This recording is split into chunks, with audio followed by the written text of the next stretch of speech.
नमः तस्मै श्रीगुरवे नमः। संस्कृतं मे प्रिया भाषा, संस्कृतं चिन्तयाम्यहं, संस्कृतेन सदा वच्मि, संस्कृताय च जीवनं। संस्कृतान्मे स्थितं सर्वं, संस्कृतस्य व्रती सदा, संस्कृते मे दृढा भक्तिः, हे संस्कृत नमोऽस्तु ते। अन्तरायतिमिरोपशान्तये शान्तपावनमचिन्त्य वैभवं तं नरं वपुषि कुञ्जरं मुखे मन्महे किमपि तुन्दिलं महः। शरणं करवाणि शरणं चरणं करुणामसृणैः कटाक्षपातैः कुरु मामम्ब कृतार्थसार्थवाहम्। वागर्थाविव सम्पृक्तो वागर्थप्रतिपत्तये जगतः पितरौ वन्दे पार्वती परमेश्वरौ। शिवाय गुरवे नमः। शिवाय गुरवे नमः। शिवाय गुरवे नमः। श्री विष्णुरूपाय नमः शिवाय। श्री काशी विश्वनाथाय नमः शिवाय। శ్రీమాత్రే నమః. మనం రికార్డింగ్ ప్రారంభం చేసుకున్నప్పుడు చేద్దామండి. ఒక్క నిమిషం. ఇప్పుడు అలాగే గురుగారు, పాస్ చేయనా? ఎన్నో అధ్యాయం నుంచి చెప్పుకోవాలి మనము?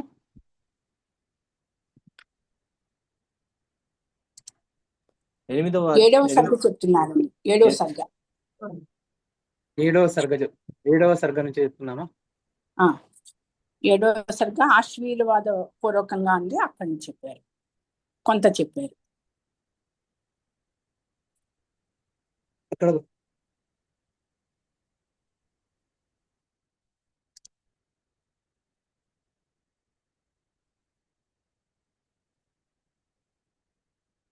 గురుగారు 3002 ఇక్కడ వరకు చెప్పారు గురుగారు.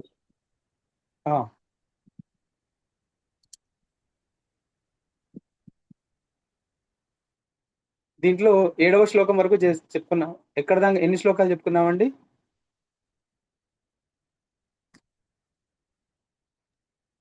3002. అవును గురుగారు.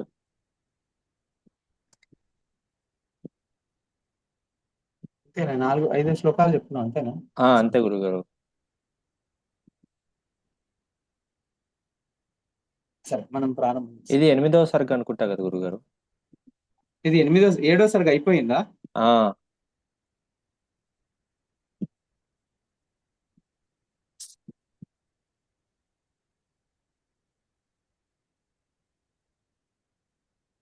లేదండి, 7వ సర్గ. ఇది 7వ సర్గే గురుగారు. అవును గురుగారు. అంతే, కొద్ది శ్లోకాలే అయినాయి. అంటే మొదట ఆశీర్వాదం చెప్పారు, ఫలం చెప్పారు, పురుష ప్రయత్నం గురించి, అదే లక్ అనేది ఏమీ లేదు దాని గురించి చెప్పారు. అంతే గురుగారు. ప్రారంభం చేస్తుంది. పూజంతం రామరామేతి మధురం మధురాక్షరం ఆరుహ్య కవితా శాఖాం వందే వాల్మీకి కోకిలం. ఇంకా రికార్డింగ్ స్టార్ట్ చేస్తాను. రికార్డింగ్ లోనే ఉంది గురుగారు. సరే అండి.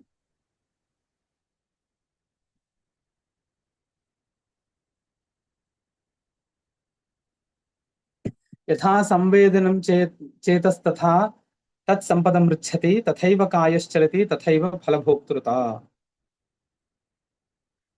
యథా సంవేదనం చేతః తథా తత్సంపదం రుచ్ఛతి తథైవ కాయః చలతి తథైవ ఫలభోక్తృత.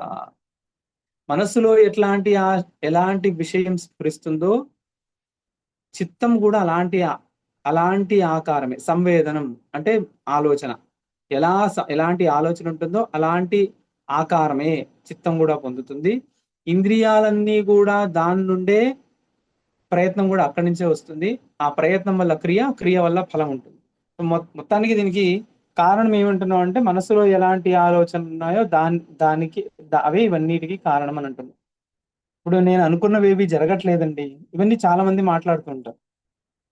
మనం అనుకున్నవి ఏవి జరగట్లేదు అని అంటే, ఇంతకు ముందు అనుకున్నవి అవన్నీ జరగడానికి అవన్నీ క్యూలో ఉన్నాయి కదండి. ఇంతకుముందు చాలా అనుకున్నాంగా, మన ప్రింట్ లో క్యూ లాగా గురుగారు. అంతేగా. ఇప్పుడు చాలా మంచి ఉదాహరణ చెప్పారు. అలా ఇప్పుడు చాలా అనుకున్నాను, నేను అనుకున్నవి ఏవి జరగలేదండి.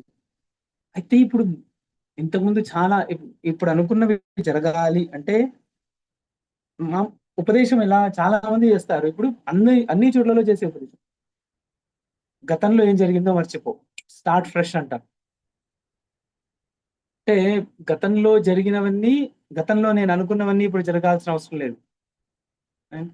గత అవన్నీ, ఆ సంకల్పాలని ఇప్పుడు సిద్ధించాల్సిన అవసరం లేదు అని గట్టిగా అనుకొని, ఇప్పుడు కొత్తగా ఇప్పుడు ఏదైనా పురుష ప్రయత్నం ప్రారంభం చేస్తే, అప్పుడు ఇది ఖచ్చితంగా జరిగే తీరాలి అని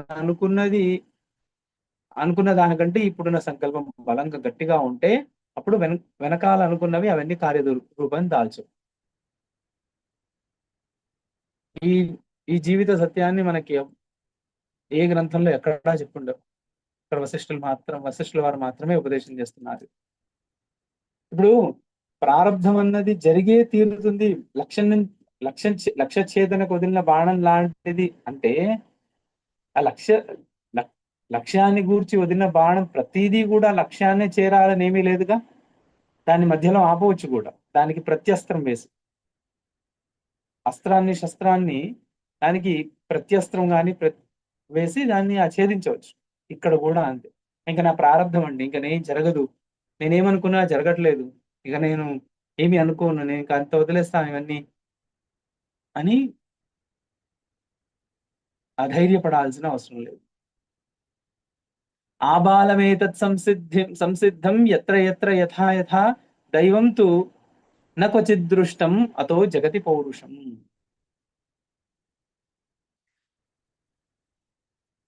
క్రితం జన్మలో అవసరం లేదండి. బాల్యంలో, కౌమారంలో ఏవేవైతే అనుకున్నామో అవన్నీ ఇప్పుడు జరుగుతున్నాయి. నేను ఎప్పుడు ఎవరిని ఎవరికి హాని చేయాలని అనుకోలేదండి అని ఇప్పుడు అనుకుంటున్నాం. 10 సంవత్సరాల క్రితం మనం ఏం ఆలోచించామో నాకు తెలుసా?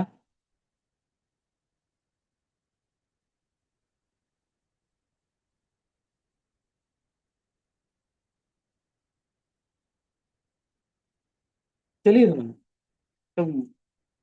అవే ఇప్పుడు కార్యరూపం దాలుస్తున్నాయి. క్రితం జన్మలో వదిలేయండి, ఇప్పుడు బాల్యంలో, కౌమారంలో, యవ్వనంలో ఏమనుకున్నాం అవే ఇప్పుడు కార్యరూపం దాలుస్తున్నాయి. ప్రాయः మనం అనుకున్నామేమో, బా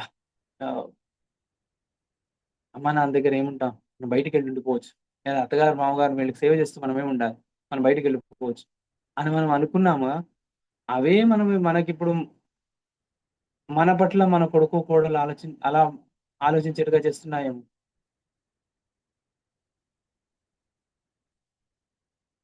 ఆత్మావై పుత్ర నామాసి, మనమే మన కొడుకులాగా పుడుతున్నాము. అంటే మనకి పుత్రుడికి తేడా లేదు. అప్పుడు మనం ఏం సంకల్పం చేస్తాం, ఒకవేళ మనం సాధించలేకపోతే అవి పుత్రుడి ద్వారా సిద్ధి అవుతాయి.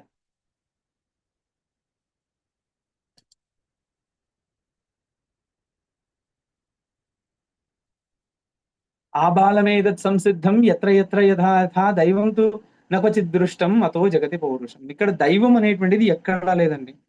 లక్, దైవ శబ్దానికి ఇక్కడ లక్ అని ఉంటుంది. కోయిన్సిడెన్స్, ఏదో అలా జరిగిపోయింది, యాదృచ్ఛికం అనేటువంటిది ఏమీ లేదండి. మనం దైవము అనే దాన్ని మనం ఎలా చెప్తున్నాము అంటే యాదృచ్ఛికం చెప్తున్నాం. నేను దాని గురించి ప్రయత్నమే చేయలేదండి, అలా వచ్చి నా ఒళ్ళో పడిపోయింది అంటావా? అలాంటిది ఏమీ లేదు. కనీసం మనం ప్రయత్నం చేయకపోయినా మనసులో సంకల్పం అన్నా మనం చేసుకుంటాం. పురుషార్థేన దేవానాం గురురేవ బృహస్పతి శుక్రో దైత్యేంద్ర గురుతాం పురుషార్థేన చాస్థిత. దేవతలకి గురువు బృహస్పతి. అక్కడ ఆయన పురుషార్థంతోనే, ఆయన ప్రయత్నంతోనే అయ్యాడు. శుక్రుడు రాక్షసులందరికీ కూడా గురువు, ఆయన ప్రయత్నంతోనే అయ్యాడు. కాబట్టి దీంట్లో ఎవరు ఇంకొకరిని బ్రెయిన్ చేయడానికి లేదు.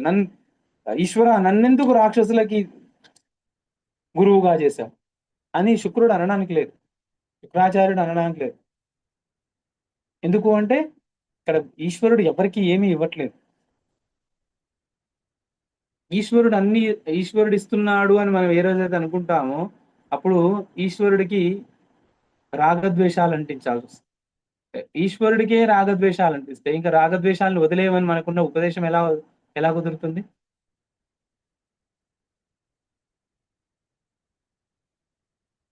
ఈశ్వరుడికి రాగద్వేషాలు ఉన్నాయా?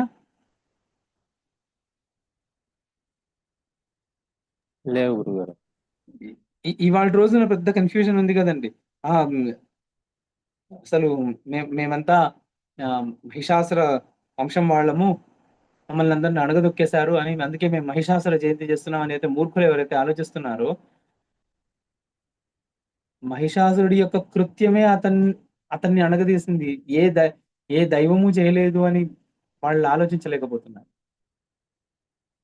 రావణాసురుడు మావాడు, మమ్మల్ని రావణాసురుడి కాలం నుంచి కూడా మమ్మల్ని అణగదొక్కేస్తున్నారని ఏవైతే పిచ్చి పిచ్చి ఆలోచనలు చెప్పడానికి బాగుంటాయి. క్వశ్చన్ చేయండి, ఎవరిచ్చారు వాళ్ళకి ఆలోచన? రావణాసురుడు స్వయంగా అన్నాడు, ఇది నాదే ఆలోచన అని.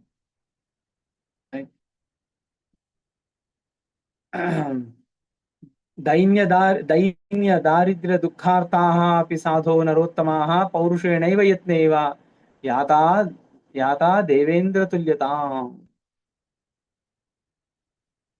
దైన్యము, దారిద్ర్యము, దుఃఖము వల్ల దాంట్లో పీడించబడినటువంటి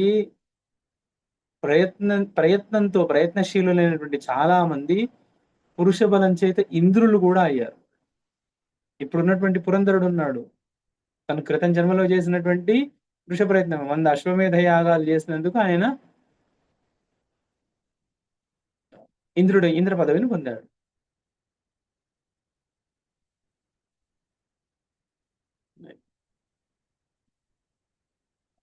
మహాంతో విభవాస్వాదైః నానాశ్చర్య సమాశ్రయాః పౌరుషేణైవ దోషేణ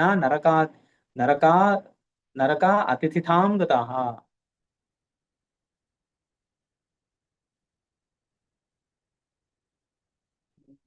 నరక అతిథితాం గతాః. సరే, నరకంలో అతిథులు ఎలా అవుతున్నారు? మహాంతో విభవాస్వాదైః నానా ఆశ్చర్య సమాశ్రయాః, కనీ విని ఎరగనటువంటి సంపదలు, నానాశ్చర్య పౌరుషేణైవ దోషేణ నరకాతిథితాం గతాః. అన్ని భోగాలను అనుభవించేటువంటి నహుషాదులు వీళ్ళందరూ కూడా నరకంలో అతిథులు ఎలా అయ్యారు వాళ్ళందరూ అంటే వాళ్ళ ప్రయత్నం చేత. ఇప్పుడు ఇంతటికి మొత్తం ఇక్కడ ఇంత చెప్తున్నది విషయం ఏంటి అంటే, ఇక్కడ నీకు ముందు నేను ఉపదేశం చేయాలి. ఏంటి? నువ్వు కర్తవి కాదు, నువ్వు భోక్తవి కాదు అని నేను నీకు ముందు ఉపదేశం చేయాలి. కానీ దానికంటే ముందు అసలు ఆ భావాన్ని మొదలు దృఢపరచుకో. ఇక ఈ 2-3 సరగలు వరుసగా ఈ భావాన్ని మనకు గట్టి చేయడానికే ఉన్నది. మొదలు ఓన్ యువర్ మిస్టేక్స్. ఆ తర్వాత నేనెందుకు ఇలా చేయాల్సి వచ్చిందండి, ఈ తప్పు నేనే ఎందుకు చేయాల్సి వచ్చింది? ఇప్పుడు మీరు అంటున్నట్టు పరమేశ్వర చైతన్యమే నా ఆత్మ చైతన్యం అయినప్పుడు నేనెందుకు ఈ తప్పులు చేయాల్సి వచ్చింది? ఇప్పుడు నేను అనేటువంటి భావన నాకెందుకు ఈ శరీరం వరకు మాత్రమే వస్తుంది? ఇవన్నీ ప్రశ్నలు ఉన్నాయి, ఇవన్నీ రాసి పెట్టుకోండి, అన్నిటికీ ఆన్సర్స్ వస్తాయి. ఏవేవైతే ప్రశ్నలు వస్తున్నాయో ఒక గూగుల్ ఫామ్ లేకపోతే ఏదైనా ఒక షీట్ లో అందరూ కమ్యూనిటీ షీట్ ఒకటి స్టార్ట్ చేసి ఈ క్వశ్చన్స్ అన్ని ఒక దగ్గర రాసి పెట్టుకుందాం. అశుభేషు సమావిష్టం శుభేష్వేవ అవతారయే. క్షమించాలి. శాస్త్రతో గురుతుశ్చైవ స్వతశ్చేతి త్రిసిద్ధయః సర్వత్ర పురుషార్థస్య న దైవస్య కదాచన. శాస్త్రతః, గురుతః, స్వతః. స్వయంకృత అపరాధం ఉంటాం. ఈ మూడే ఉన్నాయండి పురుషార్థాలను ఇచ్చేటువంటివి. ఏవి? శాస్త్రాలోచన, గురూపదేశము, స్వప్రయత్నం. దీనికి అదృష్టము, దైవము వీటితో సంబంధమే లేదు అసలు. మీరేమన్నారు అసలు అంటే ఈశ్వరుడు ఇవన్నీ చేయలేడు అంటున్నారా అంటే, నేను అంటున్నాను చెయ్యడు అంటున్నాను, చెయ్యలేడు అనట్లేదు, చెయ్యడు అంటు. చేస్తే ఇంతకుముందు అన్నట్టుగానే రాగద్వేషాలు అంటించాల్సి వస్తుందండి. రాగద్వేషాలు అంటించాలి అంటే, ఈశ్వరుడికి రాగద్వేషాలు మనం పెడుతున్నాము అంటే ఇంకా మనంత మూర్ఖత్వం ఇంకోట్లేదు. ఈశ్వరుడికే రాగద్వేషాలని ఒకడి యందు రాగము, ఒకడి యందు ద్వేషము ఈశ్వరుడికి పెడితే, ఈశ్వరుడు అంటే పరమేశ్వరుడు ఎవరికైనా, పరబ్రహ్మ ప్రపంచంలో ఇంకా మిగిలింది ఇంకేమీ లేదండి. ఈశ్వరుడితో సహా అంతా అబద్ధమై కూర్చుంది. ఇలా రాగద్వేషాలని అంటించే చాలా మంది నాస్తికులుగా అయిపోయారు. నాస్తికులు అంటే ఈశ్వరుని నమ్మని వాళ్ళు ఇంకా ఇంకా అక్కడి నుంచి ఇంకా ముందుకి ఇంకా ఇంకా ఏవైనా సరే. నా మాట వినిపిస్తుంది కదండి? వినిపిస్తుంది గురుగారు.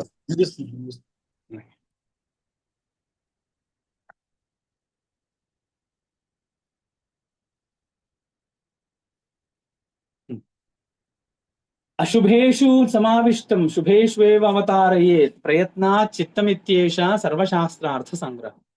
అన్ని శాస్త్రముల యొక్క సారం ఏంటి అంటే అశుభ మార్గంలో ఉండేటువంటి చిత్తాన్ని శుభ మార్గానికి ప్రయత్నపూర్వకంగా మరలించాలి. ఇదే అన్ని శాస్త్రాల అర్థం. యచ్రేయో యదతుచ్ఛంచ యదపాయ వివర్జితం తత్తదాచార యత్నేన పుత్రేతి గురవస్థితా. ఏ పుత్ర, ఆయన్ని వశిష్ఠుడు రాముడిని చూసి ఏ పుత్ర అని సంబోధిస్తూ యచ్రేయ యత్ అతుచ్ఛం చ యత్ అపాయ వివర్జితం తత్తదాచార యత్నేన గురవస్థితా. గురువులు ఎందుకు ఉన్నారు అంటే యచ్రేయ ఏది శ్రేయస్సు, ఏది పరమ సత్యము, తుచ్చము కానిది ఏది ఉందో, శుభాలను ఇచ్చేది ఏది ఉందో, ఏది అపాయము అంటే పాయము అంటే పాయము అంటే అనుభవించడానికి యోగ్యమైనది, అపాయము అంటే అనుభవించడానికి అయోగ్యమైనది అని. అనుభవించడానికి అయోగ్యమైనది అంటే ఏంటి అంటే దుఃఖం. దుఃఖ వివర్జితం ఏదున్నదో దాన్ని ఆచర అని గురువు ఉపదేశిస్తాడంట. యథా ప్రయత్నో మే ఫలం ఆశు తథా ఇత్యహం పౌరుషాదేవ ఫలభాజనతు దైవతః. ఫలభాగ్ నతు దైవతః. యథా ప్రయత్నః మే ఫలం ఆశు తథా ఇత్యహం పౌరుషాదేవ ఫలభాగ్ నతు దైవతః. నాకు అదృష్టం వల్ల నాకేదో ఇదన్నీ అనుభవించింది అని కాదు, నేనేవేవైతే ప్రయత్నం చేశానో ఆ ప్రయత్న అంటే నేనేవేవైతే కర్మలు ఆచరించానో, ఏవేవైతే నేను క్రియలు చేశానో వాటి యొక్క ఫలాలనే నేను ఇప్పుడు అనుభవిస్తున్నాను అని ప్రతి నిమిషము అనుకోవాలంట. ఇప్పుడు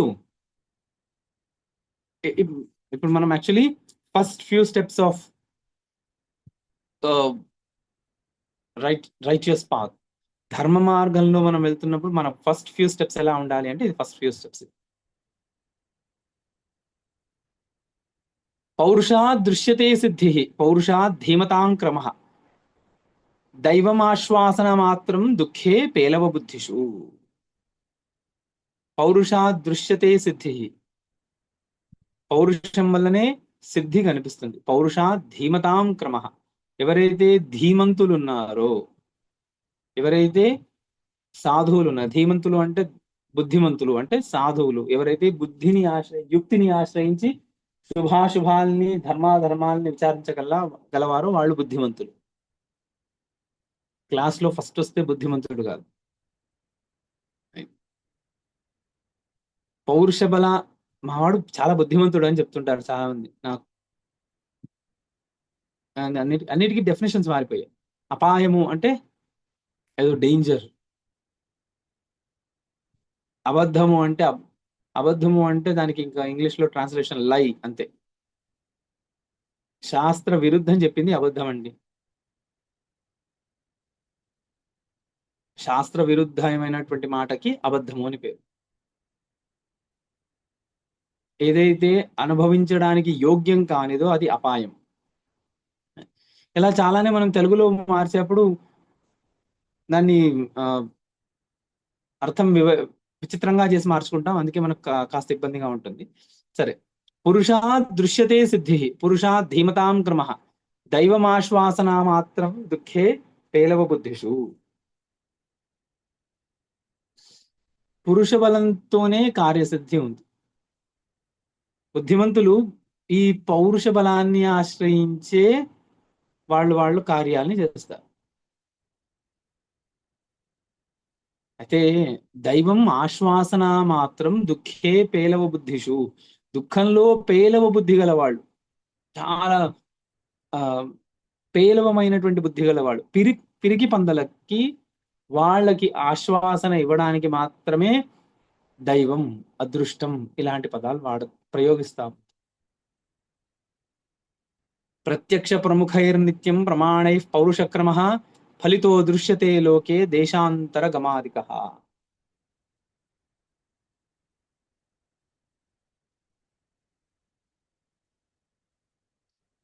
ఈ లోకంలో పురుష ప్రయత్నం చేత దేశాంతరానికి వెళ్ళడం అనేటువంటిది అదే ఫలవంతమని ప్రత్యక్షంగా మనకు తెలుస్తోంది కూడా. ఇక్కడ ఉంటే ఏదో రిజర్వేషన్లు, ఉద్యోగాలు రావట్లేదు, విదేశానికి వెళ్తే ఆ బాధ లేకుండా హాయిగా ఏదో మంచి ఉద్యోగం దొరుకుతుంది. ఇది పురుష ప్రయత్నంతో ఇక్కడ ఉన్న వాళ్ళందరికీ తెలుస్తుంది. ఇక్కడ ఉంటే ఇంకోటి రాజకీయం అవసరం లేదు, అటు వెళ్ళిపోదాం, మన మన పురుష ప్రయత్నానికి యోగ్యమైనటువంటి ఉద్యోగం వస్తుంది. ఇది మనకు తెలుస్తూనే ఉంది కదండి. ఇక్కడ ఏమి దీంట్లో లక్ ఏమీ లేదు, ఇక్కడ దైవం ఏమీ లేదు. నువ్వు విదేశానికి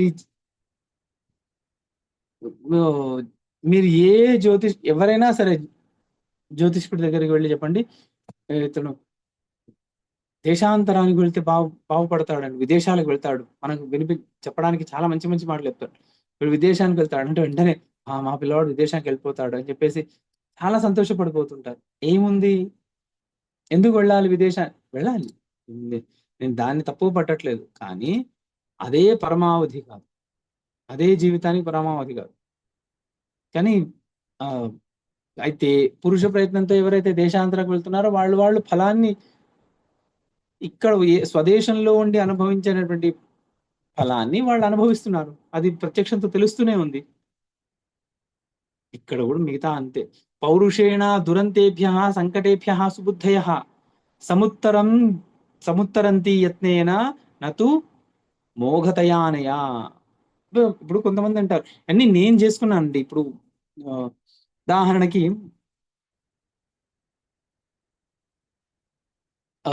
ఎంతో మంది ఒక దేశాన్ని వదిలి వాళ్ళ దేశం కొరకు పోరాడేటువంటి వాళ్ళు వెళ్ళి ఏదో లక్ అని ఎవరు అనుకోరు. దేశం కొరకు పోరాడేటువంటి వాళ్ళు వేరే దేశంలో వెళ్ళి అక్కడ ఉన్నటువంటి రహస్యాలని సేకరించాలి, అది మన దేశానికి ఉపయోగపడేటట్టుగా చెయ్యాలి అని అనుకుని గూఢచారులుగా వెళ్ళినటువంటి వాళ్ళు ప్రతి క్షణం కూడా సుతీక్ష్ణ బుద్ధితోని ఆలోచించి పురుష ప్రయత్నంతోనే కార్యాలను చేస్తున్నారు తప్ప లక్ అనేటువంటిది అక్కడ ఏమీ లేదు.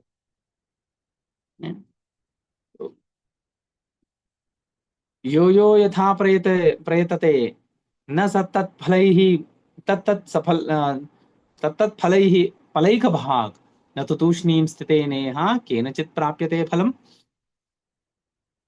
ఎవరెవరు ఎలా అయితే ప్రయత్నిస్తారో అలాంటి ఫలమే పొందుతారు. తూష్ణీ భావాన్ని వహిస్తే ఊరుకున్న వానికి ఏమీ సిద్ధించదు. శుభేన పురుషార్థేన శుభమాసాద్యతే ఫలం అశుభేనాశుభం రామ యథేచ్ఛసి తథా కురు. శుభ కార్యాల వల్ల శుభేన పురుషార్థేన శుభకార్యాల వల్ల శుభ ఫలాన్ని పొందుతావు. అశుభేన అశుభ కార్యాల వల్ల అశుభ ఫలాన్ని పొందుతావు. రామ యథా ఇచ్ఛసి తథా కురు. నీకేది కావాలంటే అలాగే చెయ్యి. పురుషార్థాత్ ఫలప్రాప్తి దేశకాల వశాదిహ ప్రాప్తాచరేణ శీఘ్రం వా యాసౌ దైవమితి స్మృత.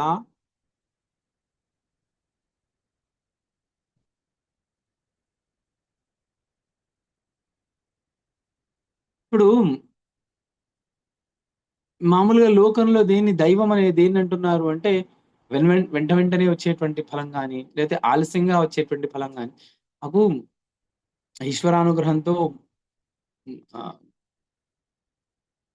సంతానం కలిగిందండి, చాలా సంవత్సరాలు మేమే తపస్సు చేసాం. నిజమే, ఆ తపస్సు చేశారు, అదే పురుష ప్రయత్నం అంటున్నాం. ఆ సంతానం కాకుండా ఉండడానికి ఎన్నెన్ని అడ్డంకులు ఉన్నాయో అడ్డంకులన్నీ తొలగిపోయాయి. అవి ఎలా? ప్రయత్నంతోనే మళ్ళీ యథాశాస్త్రంగా ఓ పని చేసి తద్వారా శాస్త్ర విరుద్ధంగా చేసినటువంటి 100 పనుల యొక్క ఫలాన్ని, ఆ అడ్డంకులు అనేటువంటి విఘ్నాలను అనేటువంటి వాటన్నిటిని తొలగి ఒక్కటి శాస్త్రంలో చెప్పినట్టుగా ఒక్క పని దృఢంగా దీర్ఘంగా ఓ సంవత్సర కాలం వ్రతంగా చేయడంతో కొన్ని వందల సంవత్సరాలుగా శాస్త్రబద్ధంగా కాకుండా శాస్త్ర విరుద్ధంగా చేసినటువంటి వాటి పనుల యొక్క ఫలాల ఏవైతే విఘ్న రూపంలో వచ్చాయో వాటన్నిటిని తొలగించుకోగలిగారు కాబట్టే వాళ్ళకి సంతానం కలిగింది. దానికి దైవము, లక్ అని పేరు పెడితే ఎలా? అంటే చాలా మంది ఇప్పుడు అలా లేదు కదండి, ఎవరు అనుష్ఠానాలు పూజలు ఏం చేయట్లేదు కదా, చాలా మంది డబ్బులు ఖర్చు పెట్టేస్తున్నారు. డబ్బులు ఖర్చు పెట్టేసి కూడా చేస్తున్నారు కదా, వాళ్ళకు కూడా సంతానం అవుతుంది కదా. అంటే డబ్బులు ఖర్చు పెడుతున్నారు కదా ఏదో ఒకటి. ఇప్పుడు పుణ్య ఫలంగా వచ్చింది, సంపద వచ్చింది. ఆ సంపదను ఖర్చు పెట్టి ఇంకో పనికి వాడుకుంటున్నారుగా. దానికి ఏదో ఒక వినిమయం అయితే ఉన్నది అక్కడ. పురుష ప్రయత్నంతో వచ్చినటువంటిది ఏదో ఒకటి అక్కడ వినిమయం, ట్రాన్సాక్షన్ అయితే జరుగుతుంది. మరి దానికి లక్, దైవం అని ఎలా పేరు పెడుతున్నాం?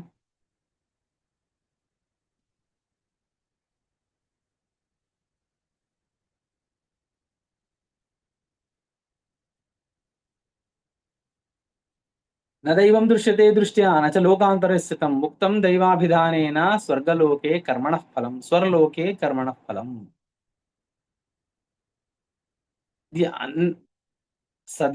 దైవం దృశ్యతే దృష్ట్యా నచ లోకాంతరే స్థితం. ఏదో పరలోకంలో ఉండే ప్రభువు అవన్నీ ఏవి లేవండి. దైవం దృశ్యతే దృష్ట్యా, దైవం అనేటువంటిది అలాంటిది పరలోకంలో ఉండే ప్రభువు మనలందరినీ ఆడిస్తున్నాడు, మేము గొర్రెలము, ఆయన గొర్రె కాపరి, అలాంటివి ఏవి లేవండి. ఆయనకి ఇంకేం పని లేదా? అలా అయితే ఇప్పుడు గొర్రెల కాపరి అనేటువంటి అనాలజీ వాడితే ఆ గొర్రెల కాపరి గొర్రెల్ని ఏ ఊరికి తీసుకెళ్తే అన్ని గొర్రెలు ఒకేసారి వెళ్తాయి కదా. ఏదో కొద్దిగా అటు ఇటు మంద నుంచి తప్పించుకున్న ఒక్క గొర్రె ఉంటే దాన్ని వెంటనే ఆ మందలో కలిపేస్తారు కదండి. సో వాటి డెస్టినీ అన్ని ఒకేలాగా ఉంటాయా వాటికి? ఎంతమంది ఇక్కడ ప్రపంచంలో ఎంతమంది వీళ్ళందరి డెస్టినీలు వేరే వేరేలాగా ఉన్నాయి. వీళ్ళందరి అంతిమ ఫలానుభవం అందరికీ వేరే వేరే లాగా ఉంది. డెస్టినీ అంటే ఫలానుభవం అని అనుకోవాలి ఇక్కడ.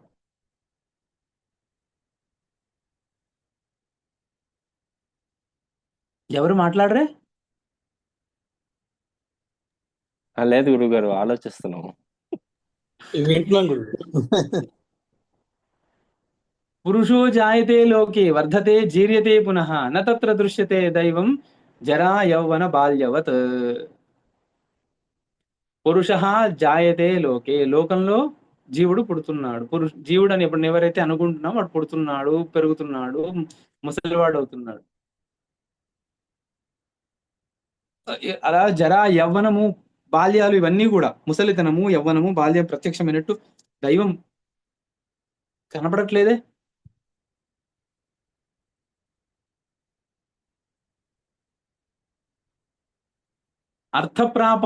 అర్థప్రాపక కార్యైక ప్రయత్నవరతాబుధై ప్రోక్తా పౌరుష శబ్దేన సర్వం ఆసాద్యతేనయా.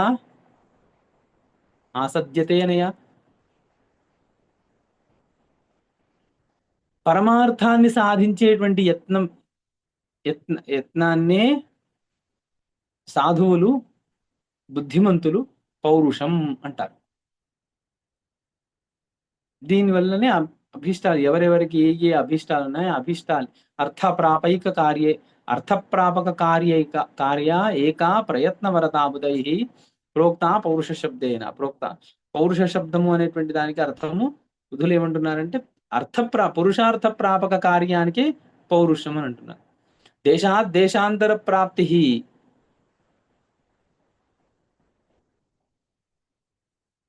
హస్తస్య ద్రవ్యధారణం వ్యాపారశ్చ తథాంగానాం పౌరుషేణ న దైవతః. ఒక చోటు నుంచి ఇంకో చోటికి వెళ్ళటము, చేతులతో వస్తువుల్ని తీసుకోవడంతో, హస్తస్య ద్రవ్యధారణం, హస్తే ద్రవ్యధారణం అని.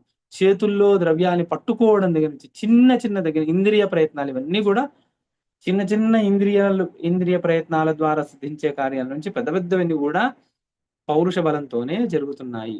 దీనికి దైవ బలం అనేమీ లేదు. అనర్థ ప్రాప్తి కార్యైక ప్రయత్న వరతాతు యా ప్రోక్త ప్రోన్మత్త చేష్టేతి న కించిత్ ప్రాప్యతేనయా.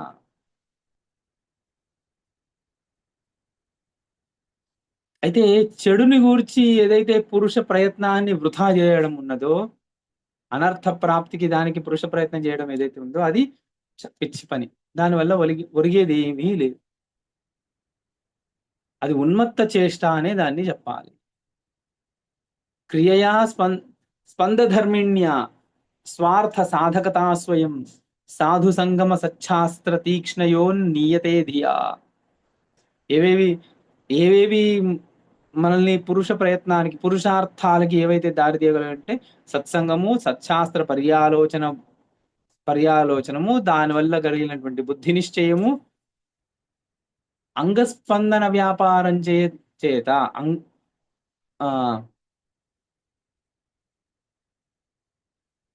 క్రియయా స్పందిత ధర్మిణ్యా సర్వార్థ సాధకతా స్వయం సాధు సంగమ సచ్ఛాస్త్ర తీక్ష్ణయో నియతే ధియా. ఇవన్నీ కలిస్తే మొదలు సచ్ఛాస్త్ర పర్యాలోచన చేయాలి, సత్సంగం చేయాలి. తర్వాత సచ్ఛాస్త్ర పర్యాలోచన చేయాలి. దానివల్ల కలిగినటువంటి బుద్ధి నిశ్చయం, దానివల్ల కలిగినటువంటి అంగస్పందన, శరీరంలో ఇంద్రియాల ద్వారా ప్రయత్నం చేసి కోరుకున్నది సాధించుకోవాలి.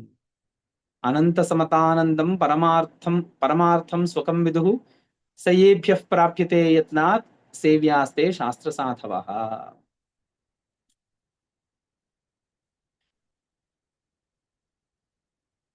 ఇప్పుడు ఏంటి పరమ పురుషార్థం ఏంటి? ఇప్పుడు మొదలు పెడుతున్నారు అసలు. అజ్ఞాన జనితమైనటువంటి వైషమ్యాన్ని పోగొట్టుకొని దానివల్ల ఆ వైషమ్య నివృత్తి పూర్వకమైనటువంటి అఖండానంద లాభ ప్రాప్తియే పరమ పురుషార్థం అని దీన్ని పండితులు అంటూ ఉంటారు. ఇలాంటి ఒక పరమార్థాన్ని బోధించేటువంటి శాస్త్రము సత్పురుషుల్ని వాళ్ళని సేవించడమే చాలా ఉత్తమమైనటువంటి పని. సచ్ఛాస్త్రాది గుణోమత్యా సచ్ఛాస్త్రాది గుణాన్మతి వివర్ధతే మిథోభ్యాసాత్ సరోబ్జా విరకాలతః.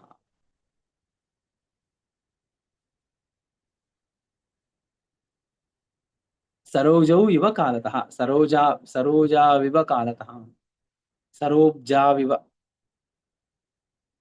తర్వాత సచ్ఛాస్త్రాది గుణ, సచ్ఛాస్త్రముల చేత వచ్చినటువంటి గుణము. మత్యా సచ్ఛాస్త్రాది గుణాత్ మతి. ఇవి ఎలాంటివి అంటే సచ్ఛాస్త్రం చేత బుద్ధి పెరుగుతుంది, సద్బుద్ధి వల్ల సచ్ఛాస్త్ర అధ్యయనం జరుగుతుంది. మత్యా సచ్ఛాస్త్రాది గుణాత్ మతి వివర్ధతే. సత్ శాస్త్రాలున్నాయో, సత్ చరిత్ర కాదు, సత్ శాస్త్రం. బాగా మళ్ళీ వినండి. సత్ శాస్త్రాది వీటి యందు దోషబుద్ధి లేకుండా ఉండి వాటిని అధ్యయనం చేయడం ద్వారా, వాటిని చింతన మననం ఇలాంటివి చేయడం ద్వారా దానివల్ల మతి వివర్ధతే. ఎలా అంటే బురదలో నుంచి కూడా కమలం పుడుతుంది. బురదలో నుంచి కమలం పుట్టడం అనేటువంటిది చాలా కఠినమైనటువంటి పని. బురదలో కింద, చెరువులో కింద బురదలో ఆ తామర పువ్వు యొక్క గింజ పడింది. ఆ గింజ ఎంత ప్రయత్నం చేసి మళ్ళీ ఆ నీటి పైదాకా వచ్చి అక్కడ తామర పువ్వుగా మళ్ళీ మారుతుందో అంతటి ప్రయత్నం కావాలి ఇక్కడ. దేనికి? సచ్ఛాస్త్రమందు బుద్ధిని పెట్టడానికి మొదలు. ఆబాల్య దళం అభ్యస్తై శాస్త్ర సత్సంగమాదిభిః గుణైః పురుష యత్నేన స్వార్థః సంపద్యతే హితః.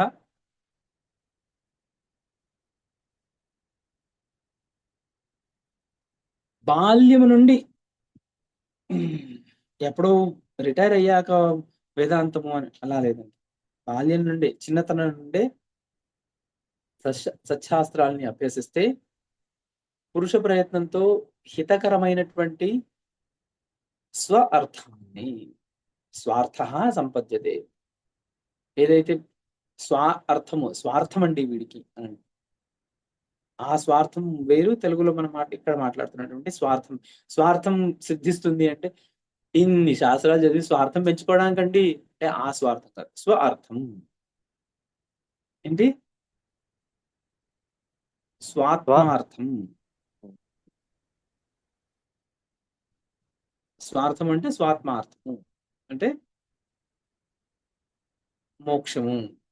ఇదేంటి మోక్షం డెఫినేషన్, ఇవన్నీ మనం ముందెళ్ళు డెఫినేషన్స్ ఏంటి మనం రాసుకుంటాం. పురుషేణ జితా దైత్యా స్థాపితా భువన క్రియా రచితాని జగంతీహ విష్ణునా నచ దైవతః. విష్ణుమూర్తి రాక్షసుల్ని జయించాడు, జగత్తులన్నిటిని సృష్టించి రక్షించాడు అన్నా కూడా అవన్నీ కూడా ఆయన ప్రయత్నమే, అదృష్టం కాదు. జగతి పురుషకార కారణేస్మిన్ కురు రఘునాథ చిరంతథా ప్రయత్నం వ్రజసి తరుసరి సృపాభిరానాం సుభగ యథా న దశామశంకయేవ. రాఘవ, రఘునాథ, ఈ జగత్తులో పురుష ప్రయత్నమే ఇష్టార్థ సిద్ధికి కారణం. ఇక నువ్వు నీ మనసులో ఏవైతే శంకలు ఉన్నాయో ఆ శంకాలన్నిటిని, డౌట్స్ అన్నిటిని వదిలేసి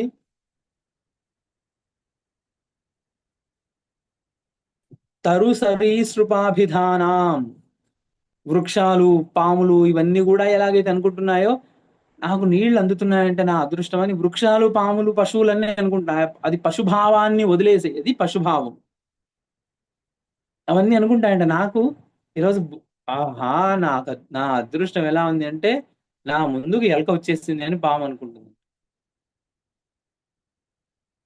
ఇదే దైవం. మన మామూలుగా ఇవన్నీ కూడా అంటే మొదట్లో ఓ మూర్ఖుడికి అర్థం చేసేటప్పుడు చెప్పేటప్పుడు బాగుంటుంది, కానీ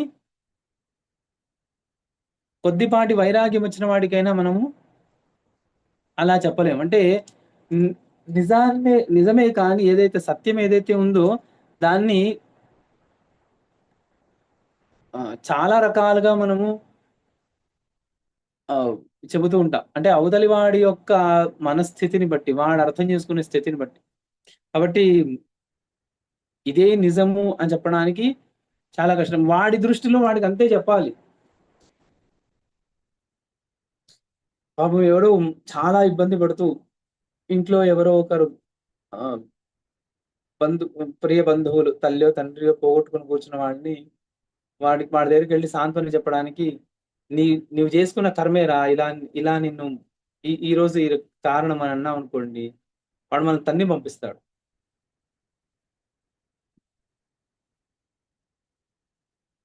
ఏదో రా నీ దురదృష్టం ఇలా జరిగిపోయింది, ఇక అవన్నీ వదిలేసే ఇప్పుడు నువ్వు ప్రయత్నం చెయ్యి, వాటన్నిటిని వెనకాల పెట్టి ముందు జీవితంలో ఏం చేయాలో అది ఆలోచించు అని చెప్తున్నాము. ఆ ఉపదేశాలు అవే నిజం అనుకోకూడదు అంతే. ఆ సమయంలో చెప్పామంతే. అవి అందరికీ ఇలాంటిది ఏదో ఒక రోజు రావాల్సిందే. నీకు కూడా వచ్చింది, నీకు తొందరగా వచ్చింది, అదేదో దురదృష్టం. నువ్వేమన్నా కోరుకున్నావా ఏంటి?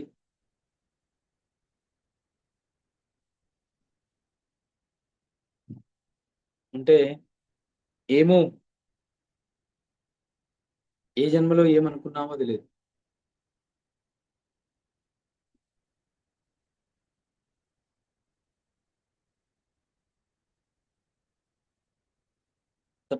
అష్టామ సర్గ వశిష్ఠ ఉవాచ నాకృతిర్న చ కర్మాణి న స్పందో న పరాక్రమః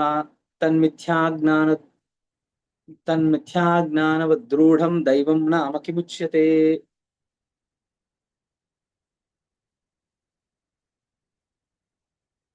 నువ్వు మిథ్యాజ్ఞానం లాగా ఈ అదృష్టం కూడా రూఢం, ఏదో దానికి ఆకారము లేదు, కర్మ లేదు, చలనం లేదు, పరాక్రమం లేదు, ఏమీ లేదు. నా ఆకృతి నా ఆకృతి నచ కర్మాణి న స్పంద నా పరాక్రమ తన్మిథ్యాజ్ఞానవత్ రూఢం దైవం నామ కిముచ్యతే. ఇంకా అదృష్టము దైవం ఇలాంటి పదాలకి అర్థం ఏం చెబుదాం? ఏదో ఊరికి వచ్చేసాయి అంతే. ఎక్కడొచ్చింది దైవం అని అంటే ఎవడో ఒకడికి ఆశ్వాసన సాంత్వన చెప్పడానికి వచ్చినటువంటి పదాలు అవే లోకంలో ఇవాళ గట్టిగా పాతుకుపోయాయి.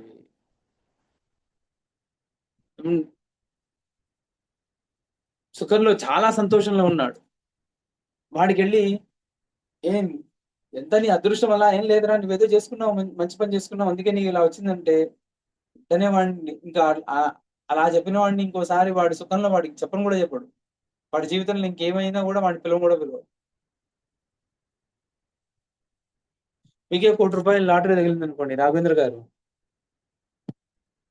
గురుగారు ₹1,00,00,000 లాటరీ తగిలింది, నాకు ఫోన్ చేసి చెప్పారు మీ అదృష్టం అండి అని. నేను అనుకున్నా ఏదో పూర్వజన్మలో ఏదో పుణ్యం చేస్తుంటారులేండి, ఆ పుణ్య ఫలమే ఇవాళ వచ్చింది అని అన్నా అనుకోండి.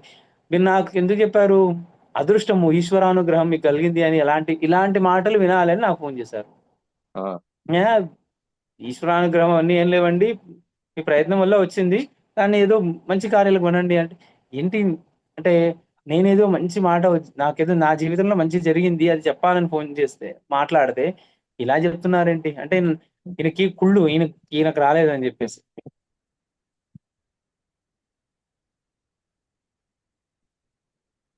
కాబట్టి నిజంగా అత్యధిక సంతోషంలో అత్యధిక దుఃఖంలో ఉన్న వాడితో వెళ్ళి మనం ఈ మాటలు చెప్పలేము. అత్యధిక దుఃఖంలో ఉన్న వాడి దగ్గరికి వెళ్ళి వాడి దగ్గరికి వెళ్ళి నీ దురదృష్టం రా అని చెప్పకుండా నీవు చేసుకున్నావు, పూర్వజన్మలో ఏదో చేసుకుని ఉంటావురా అందుకే ఇలా జరిగింది అన్నావు అనుకోండి, అంత దుఃఖంలో ఉన్నవాడైనా సరే మనం తన్ని పంపిస్తాడు. ఈ అదృష్టము దురదృష్టం అనేటువంటిది కేవలం సాంత్వన ఆశ్వాసన కొరకు వచ్చినటువంటి మాటలే తప్ప దానికి ఆకృతి లేదు, కర్మ లేదు, మిథ్యా జ్ఞానం అంతే అదంతా కూడా. స్వకర్మ ఫల సంప్రాప్త విధం ఇత్థం ఇతీతి యాహ గిరస్తా దైవనామ్నా ఏతాః ప్రసిద్ధిం సముపాగతాః. ఈ కర్మకి ఈ ఫలము అని ఏదైతే చెప్తున్నారో దానికే దైవము అదృష్టము అని ప్రసిద్ధి వచ్చింది. తత్రైవ మూఢమతిభిః దైవం అస్తితి నిశ్చయః ఆత్తో దురవబోధేన రజ్వామివ భుజంగమః.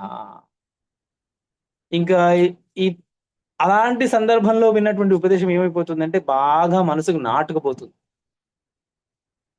అందుకే బాగా దుఃఖంలో ఉన్నాడు కదండి, అలాంటి వాడికి ఆ గరుడ పురాణంలో ఉన్నటువంటి షోడశాధ్యాయి వినిపిస్తే, ఆ 16 అధ్యాయాలు వినిపిస్తే ఆ సమయంలో వాడికి ఆహా అంటే మనం చేసుకున్నటువంటి పాప పుణ్యాలు మన వెంట వస్తాయి, మనం ఏమైనా పాపం చేస్తే అవి మనల్ని ఇలాంటి చోట్లకి ఇలాంటి నరకాలు పుట్టిస్తాయి, మన కొరకు ఇలాంటి నరకాలు కలుగుతాయి అని ఆ మహా సంతోషంలో మహా దుఃఖంలో ఉపదేశం బాగా నాటుకుపోతుంది.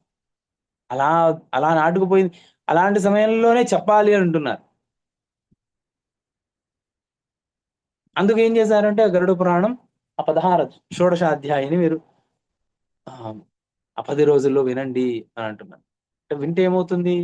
ఓ జీవుడికి నరకయాతన ఎలా వస్తుంది, ఎందుకు వస్తుంది, అందరూ పరబ్రహ్మ స్వరూపాలు అయితే ఒకడికి నరకం ఒకడికి స్వర్గం ఎందుకు వస్తుంది అంటే ఏ ఆలోచన గట్టిగా పెట్టుకుంటే వాడు నరకాన్ని పొందుతున్నాడు, నరకానికి అతిథి అవుతున్నాడు, ఏది పెట్టుకుంటే స్వర్గానికి అతిథి అవుతున్నాడు, ఇవేవి స్వర్గ నరకాలు లేకుండా ఉండేటువంటి స్థితి ఎలా పొందుతున్నాడు, ఇవన్నీ అప్పుడైనా ఆలోచన చేస్తారు అని అంతే. ఇప్పుడు అర్థమైంది గురువు గారు ఎందుకు చదువుతారు. ఇంకోటి ఏంటంటే అప్పుడు కర్త 10 రోజులు మౌనంగా ఉండాలి, మాట్లాడకూడదు. మౌనంగా ఉన్నప్పుడు ఏవో పిచ్చి పిచ్చి ఆలోచనలు వస్తుంటాయి. ఇప్పుడు ఇలా ఓ గరుడ పురాణం విన్నాడు అనుకోండి, విన్నవాడు ఏమవుతుంది అంటే ఆ గరుడ పురాణాన్ని విని దాన్ని ఇంకా చింతన చేయడం మొదలు పెడతాడు. నేను జీవితంలో ఏ ఏ పనులు చేశాను, ఇప్పుడు దీనికి ఆ ఫలం నాకు రాకుండా ఉండాలి అంటే నేనేం చెయ్యాలి, 10 రోజుల తర్వాత అడుగుతాడు ఏం చెయ్యాలి అని. ఒకవేళ నిజంగా బుద్ధిమంతుడైతే అడుగుతాడు, బుద్ధిమంతుడు కాని వాడైతే అడగడు.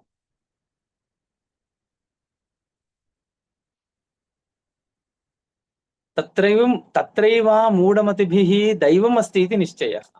ఇప్పుడు మహాదుఃఖంలో గాని మహాశోకంలో గాని ఉన్నప్పుడు ఏవైతే నీ అదృష్టం రా, నీ దురదృష్టం రా, అంతే మనం పెట్టుకొచ్చాము, ఇంతే మనం మనం ఇంతే రాసుకొచ్చాము అని ఇలాంటి మాటలు విని దురవబోధమే, ఇది దురవబోధం. ఇది ఆత్తః దురవబోధేన రజ్వామివ భుజంగః. పాము మీద పాముని చూసి సర్పం అన్నట్టుగా దీనిలో దైవము అని పేరు పెట్టేశారు దీన్ని. హ్యస్తని దుష్క్రియాభ్యేతి శోభాం సత్క్రియయా యథా అదైవం ప్రాక్తనీ తస్మాత్ యత్నాత్ సత్కార్యవాన్ భవేత్.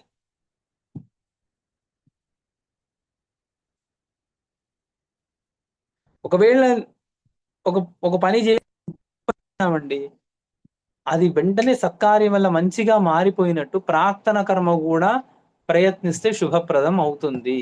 అందుకోసం మంచి పని చేయాలి. మంచి పని అంటే ఏంటండి? వేదం చెప్పిన కర్మలు, శాస్త్రాన్ని అనుసరించి నడుచుకోవడం మంచి పని అండి.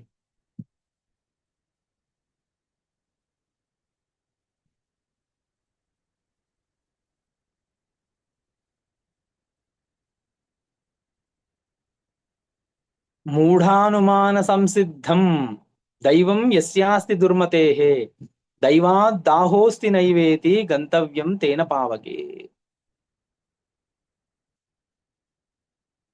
మూఢ అనుమాన సంసిద్ధిం దైవం యస్యాస్తి దుర్మతేః దైవాద్ దాహోస్తి నైవేతి గంతవ్యం తేన పావకే. దుర్మతులు, మూర్ఖులు, ఏ దుర్మతులైతే ఏ మూర్ఖులైతే ఇలా అనుమానం వల్ల ఆహా నేను ఏమి చేయలేదండి అయినా నాకు ఇలా కలిగింది అంటే నా దురదృష్టము, నేనేం చేయలేదండి అయినా నాకు మంచి జరిగింది అంటే ఇది నా అదృష్టము అని అనుకొని దైవం ఉంది అని అనుకుంటే వాడే దుర్మతి, మూర్ఖుడు.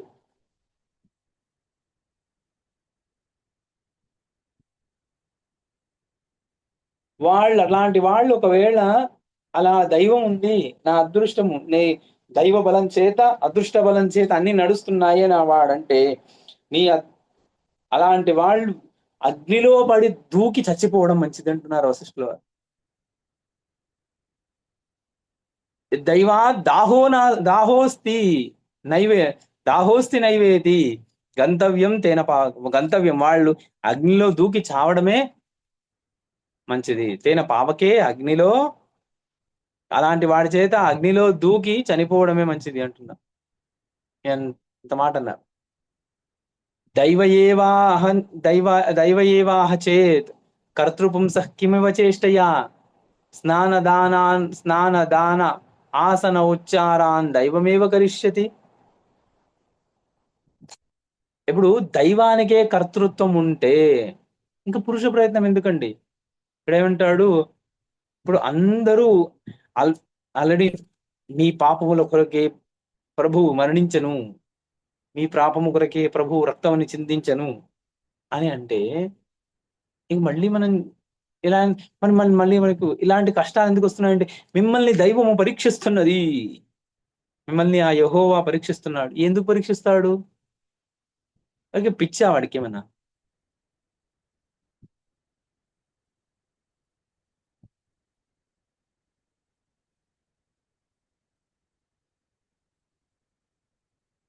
ఇన్షాల్లా అంటాడు. అన్ని అల్లాహే చేస్తున్నాడు. అన్ని అల్లాహే చేస్తుంటే మరి నువ్వేంటి చేయడం? పక్కవాడు ఏదో ఒక మాట అన్నాడని చెప్పేసి వాడి దేశం మీద బాంబులు వేసేస్తున్నావు కదా, వాడి తల నరికేస్తున్నావు. మళ్ళీ అలా అనిపించింది, వాడి చేత అనిపించింది కూడా అల్లా అని అనుకుని ఊరుకుండొచ్చు కదా.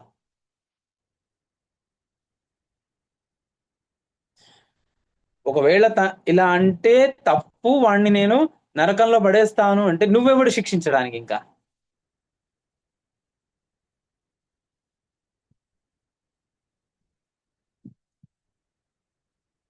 కాబట్టి దైవమేవా చేది. ఇంకా సరే వాళ్ళని వదిలేద్దాం, మన వాళ్ళే అన్ని దైవమే చేస్తుంది, అన్ని ఈశ్వరుడే చేస్తున్నాం. మరి నువ్వెందుకు స్నానదానాదులన్నీ చేస్తున్నావు? నేను దానం చేస్తున్నాను, ఏదో దానం అహం కరిష్యే అని సంకల్పం చేసుకొని ఎందుకు దానం చేస్తున్నావు?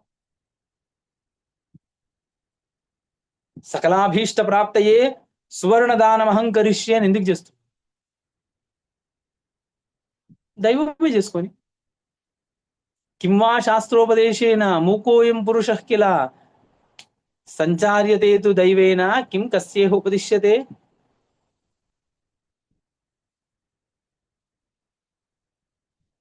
ఇంక శాస్త్రోపదేశం ప్రయోజనం ఏంటి? ఉపదేశించడం ఎందుకు? దైవమే అన్నీ చేస్తున్నప్పుడు పురుషుడు ఎందుకు చేయాలి? వదిలేయాలిగా.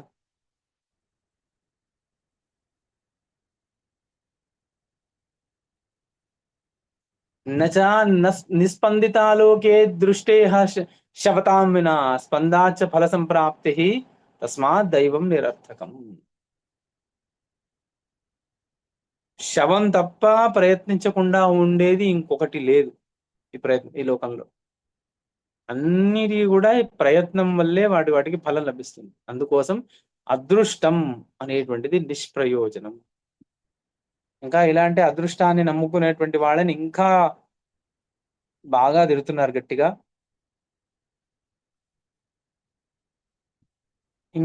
ఇంకా కొన్ని తిట్లని మనం రేపటి పాఠంలో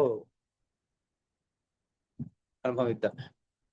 కొద్దిగా వినడానికి కష్టమైనా కూడా మనం ఈ ఇప్పుడు ఒక పాత ఇల్లు ఉందనుకోండి, ఆ ఇల్లు క్లీన్ చేస్తున్నాం మనదే పూర్వీకం చాలా సంవత్సరాలు వెళ్ళలేదు, యాదృచ్ఛికంగా వెళ్ళాం. క్లీన్ చేయడం మొదలు పెట్టినప్పుడు ఆ సాలు గూళ్ళు చాలా మామూలుగా అవి అంత బరువు లేనివి, కానీ వాటిని క్లీన్ చేయడానికి చాలా కష్టపడాల్సి వస్తుంది. ఏ మూలలో ఎక్కడుందో సాలెగూడు తెలియదు. అలాగే ఇప్పుడు కూడా అంతే. మన చిత్తంలో గూళ్ళగా కట్టుకుపోయినటువంటి భావాలు ఏమన్నా ఉన్నాయో వాటన్నిటినీ తీసేస్తేనే చిత్త శుద్ధి అవుతుంది. ఆ శుద్ధమైనటువంటి చిత్తమే వైరాగ్యానికి నిలయము. నిత్యానిత్య వస్తువు వివేకం చేసేటువంటి యోగ్యాన్ని, బ్రహ్మాది స్తంభ పర్యంతము వైరాగ్యాన్ని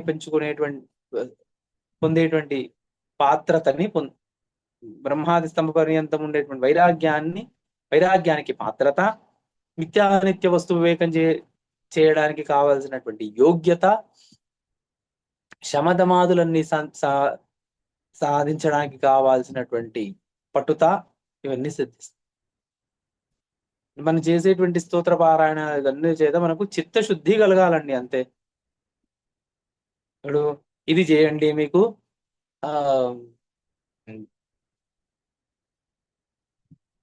బిల్వాష్టమిదం పుణ్యం ఎప్పటే ప్రయత సదా. ప్రయత అనే ప్రతి చోట ప్రయత అని ఉంటుంది. అక్కడ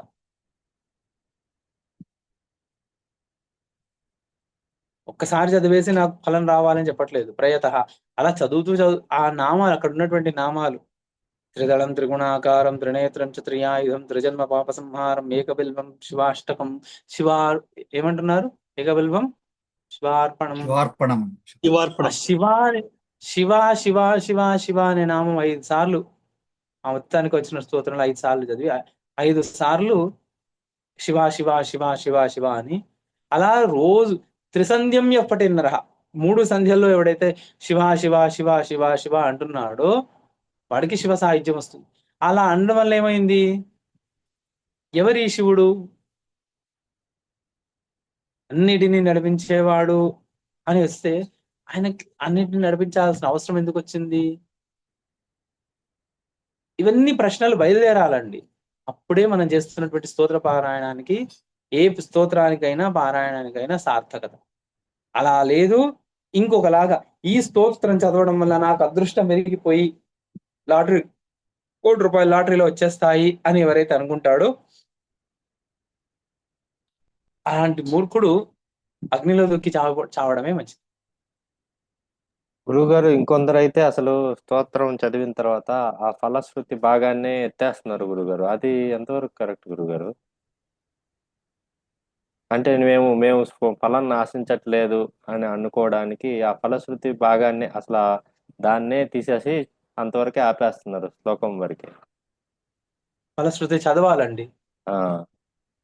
ఫలశ్రుతి చెప్పిన వాళ్ళు ఇప్పుడు శంకరాచార్యుల కంటే గొప్పవాళ్ళు కాదుగా. అవును గురుగారు. శంకరాచార్యులు చెప్పినంతగా ఈశ్వరార్పణ బుద్ధితో చేయండి అని చెప్పిన ఉపదేశం, అంతకంటే వీళ్ళకి ఉపదేశం ఇంకోటి ఏం లేదుగా. అవును. ఫలశ్రుతితో కలిపి మొత్తం స్తోత్రం అండి. ఆ, అప్పుడే కదండి దీని వల్ల వచ్చేటటువంటి ఫలం నాకొద్దు, ఆ, ఇవన్నీ కూడా ఈశ్వర చేయగలుగుతాననేటువంటి భావం వస్తుంది. వస్తది. అర్థమైంది. కొంతమంది భగవద్గీతలో అర్జున అర్జున ఉవాచ ఇవన్నీ కూడా మనకు అవసరం లేదు, అవి మంత్రత్వం, వాటికన్నిటికీ మంత్రత్వం లేదని చెప్పేసి అర్జున ఉవాచలు తీసేసి భగవద్గీతను చేశారు. ఆ, శంకరాచార్యులు భాష్యం రాయలేదు అంటే అక్కడ అర్జునుడు చెప్పినటువంటి మాటలకి మొత్తం ఒకటేసారి భాష్యం రాసేశారు ఆయన, అన్ని శ్లోకాలకి, ఆ మొదటి అధ్యాయానికి మొత్తం ఒకేసారి రాసేశారు. రాసేసి అక్కడ ఎక్కడి నుంచి అయితే ప్రహసన్నివ భారత అని ఎక్కడి నుంచి అయితే చెప్పారో అక్కడి నుంచి ఇది ఉపదేశము అని, శాస్త్రం ఇక్కడి నుంచి ప్రారంభం అవుతుంది అని చెప్పి అక్కడి నుంచి వేశారు. అర్జునుడు అడిగిన ప్రశ్నలు కూడా శాస్త్రంలో భాగమే చేశారు. అక్కడ తర్వాత ముందున్నటువంటి అర్జున విషాదాన్ని మొత్తం కూడా ఒకేసారి భాషను రాశారు. ఆయన ప్రతి శ్లోకానికి రాయలేదు అక్కడ, అంతే. అర్థమైంది గురుగారు. ఇప్పుడు ఆ గణే ఆ, గణేశ పంచరత్నమిదం యోన్వ పఠేన్నరహ అని శంకరాచార్యులే రాశారు కదా ఆ శ్లోకం, ఫలశ్రుతి కూడా. అవును. మరి శంకరాచార్యుల కంటే గొప్పవాళ్ళ వీళ్ళు? లేదా వీళ్ళు వాళ్ళు శంకరాచార్యుల కంటే గొప్పవాళ్ళని అనుకోవాలి. శంకర జయంతి రోజు ఈ మాట నేను అనకూడదు, కానీ శంకరాచార్యులు మూర్ఖులని వీళ్ళు అనుకోవాలి. శాంతం బాబు. గురుగారు, ఇంకో చిన్న సందేహం ఏంటంటే, ఇప్పుడు ఈ యోగ వాసిష్టంలో మనం ఈ ఫస్ట్ ఏమనుకుంటున్నాం అంటే పురుష ప్రయత్నమే.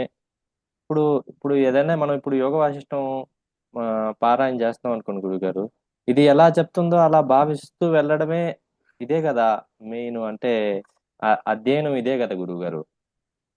అంతే. అయితే ఇది వరకు అంటే ఈ యోగ వాసిష్టానికి ఎవరు అర్హత ఎవరికి ఉంది అంటే, కొద్దిగా తెలిసిన వాళ్ళకి, కొద్దిగా తెలియని వాళ్ళకి, వీళ్ళకే కదా అంతే. దేని మీద అర్హత. ఉమ్, అయితే మనం అవును. ఇంతకుముందు కొన్ని తెలుసుకున్న వాటిలో ప్రకారం మనం ఏమి చెయ్యట్లేదు, ఫలం అనేది భగవంతుడే ఇస్తున్నాడు అనేది ఒకటి మైండ్ లో ఉమ్, ఉండిపోతుంది గురుగారు. అప్పుడు ఉమ్. దీనికి పరిపూర్ణంగా దీని మీద విశ్వాసం రావట్లేదు. భగవంతుడే ఇస్తున్న ఆ విశ్వాసం రావాలనే కదా ఇన్ని సర్గల్లో చెప్తున్నారు. ఒకసారి లేకపోతే ఓ రెండు మాటలు చెప్పేసి ఆపేయచ్చు కదండి. ఆ, చాలా అనాది కాలంగా వచ్చింది. ఇప్పుడు రాముడు ఏమన్నాడు, రుద్రుడు అన్నొకడున్నాడు, కాలుడు అన్నొకడున్నాడు, వాడే అన్ని చేస్తున్నాడు, ఇవన్నీ అన్నాడు కదండి. అవును గురుగారు. ఒకసారి రాముడి మాటలు ఒకసారి గుర్తు తెచ్చుకోండి. ఆ, ఆ సంపద, అహంకారము, ఐశ్వర్యం ఇవన్నిటికీ దాంట్లో చెప్పినప్పుడు లాస్ట్ లో సంసారానికి దుఃఖం చెప్పారు. మూలం అని చెప్పినట్టు మళ్ళీ ఆ, కాలుడు ఎలా ప్రళయం ఇంకా అక్కడ ఏం చేస్తున్నాడు. చేయాలి? ఆ, ఆ అవన్నీ కారణం, ఆయన ఇవన్నీ సృష్టి చేస్తున్నాడు, ఇవన్నీ అన్నాడు కదా. ఆ, అవన్నిటినీ తీసేయాలి కదండి, ఇవన్నీ మన మనసులో వచ్చినటువంటివే కదా. ఆ,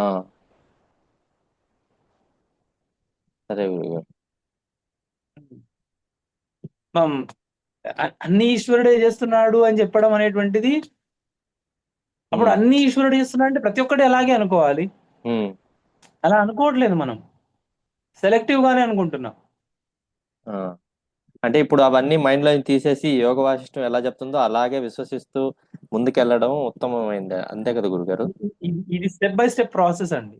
ఆ, మనం ఏం చేస్తున్నాం ఇన్ని రోజులు అంటే వేరు వేరు శాస్త్రాలని, ఉపదేశాలని ర్యాండమ్ గా మనం అక్కడి నుంచి కొంత, ఇక్కడి నుంచి కొంత, అక్కడి నుంచి కొంత బుర్రలో అలా తీసుకొని ఎక్కుతుంది. మనం ఏం చేస్తున్నాము అంటే ఆ, మనం ఆ సంపూర్ణమైనటువంటి విశ్వాసం లేకుండా, అసలు ఆ, శాస్త్రం ఎలా దాన్ని అందుకోవాలో అలా కాకుండా, ఒక్కొక్క మెట్టు కాకుండా ఒక మెట్టు నుంచి ఒకటేసారి 5వ మెట్టు, మళ్ళీ ఒకసారి 3వ మళ్ళీ మెట్టుకు వచ్చి కిందకి మళ్ళీ పైకి. వైకుంఠ పావళి ఆడుతున్నాం మనం. అర్థమైంది గురుగారు. వైకుంఠ పావళిలో కూడా రండి, మీరు వేసిన 6కే కదండి పాము నోట్లో పడ్డారు. అవును, అది కూడా పురుష ప్రయత్నమే. అది అది నేర్పించడానికే కదండి వైకుంఠ పావళి పిల్లల దగ్గర నుంచి. ఆహా,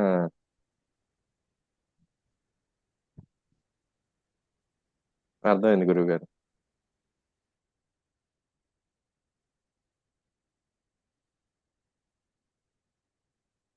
డంజన్స్ అండ్ డ్రాగన్స్ అని దానికే వైకుంఠ పావళికే డంజన్స్ అండ్ డ్రాగన్స్ ఆ ఇప్పుడు.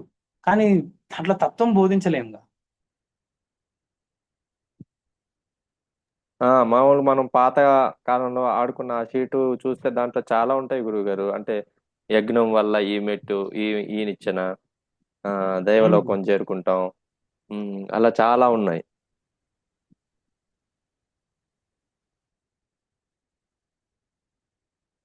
ఉమ్, ఇప్పుడు మొదలు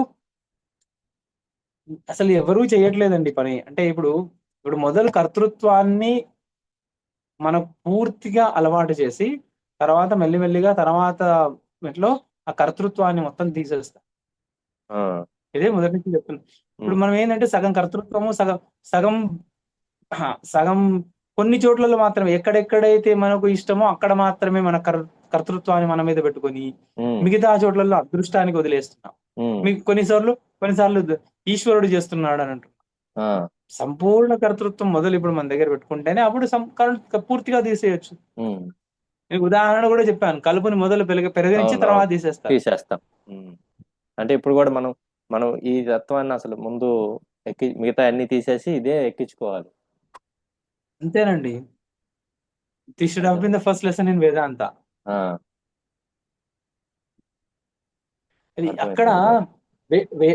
వేద శాస్త్రాలన్నీ అధ్యయనం చేసిన తర్వాత అలాంటి వాడికి మీమాంసాది శాస్త్రాలన్నీ అధ్యయనం చేసిన వాడికి అప్పుడు వేదాంతంలో ప్రవేశం ఎందుకు కల్పిస్తున్నారంటే వాడికి ఆల్రెడీ ఈ స్థితి అంతా వచ్చేసింది. వాడికి వచ్చేసింది. మీమాంస ఉమ్, యజ్ఞయాగాదులు చేస్తూ నేను చేసిన కర్మకి నాకే ఫలితం వస్తుంది అని వాడికి అక్కడ అర్థమైంది. అలాంటి వాడికి వేదాంతం చెప్తున్నారు అక్కడ. ఉమ్, ఇవాళ ఏమైపోయింది అంటే అవి ఏవి ఆలోచించకుండా మనం డైరెక్ట్ గా పైనుంచి 8 15 మెట్లో నిచ్చెన ఉంటే మనం 8వ మెట్టు నుంచి ఎక్కాలనుకుంటున్నాం. ఉమ్, దాంట్లో ఆ ఆ, ఏమంటారు దాన్ని, లీప్ ఫార్వర్డ్ ఆర్ జంప్ చేసి ఆ 8వ మెట్టు నుంచి అక్కడి నుంచి స్టార్ట్ చేయాలనుకుంటున్నాం. మనం అవును ఒకసారి గురుగారు, అంత కరెక్టే. జంప్ చేసి 8వ మెట్టు మీద ఒకేసారి నిచ్చెన మీద కాలు పెట్టామనుకోండి, నిచ్చెన అన్ని విరిగిపోతాయి, కిందవన్నీ కూడా విరిగిపోతాయి, నిచ్చెనే విరిగిపోతుంది.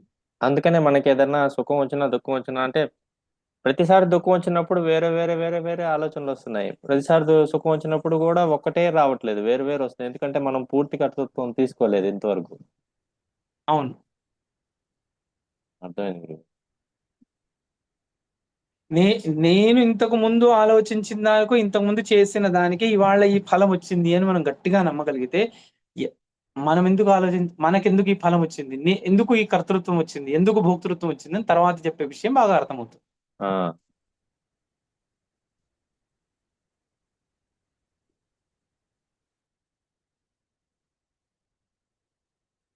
రామ్ చరణ్ గారు నేను మాట్లాడగలుగుతా. ఇప్పుడు ఇంతకుముందు మనం వివేక చూడాలని అనుకున్నాము, నువ్వేవి ఇది చేయలేదు ఇవన్నీ కూడా అని అన్నప్పుడు ఆ భావన మనం సంపూర్ణంగా అందుకోవాలంటే మొదలు కర్తృత్వాన్ని తీసేయాలంటే అసలు మన కర్తృత్వమే లేకపోతే ఏం తీసేస్తాం. పేలవమైనటువంటి కర్తృత్వం ఉంటే నేను మీకు ఇది మామూలుగా లోకంలో కూడా చాలా చోట్లలో చేస్తారండి.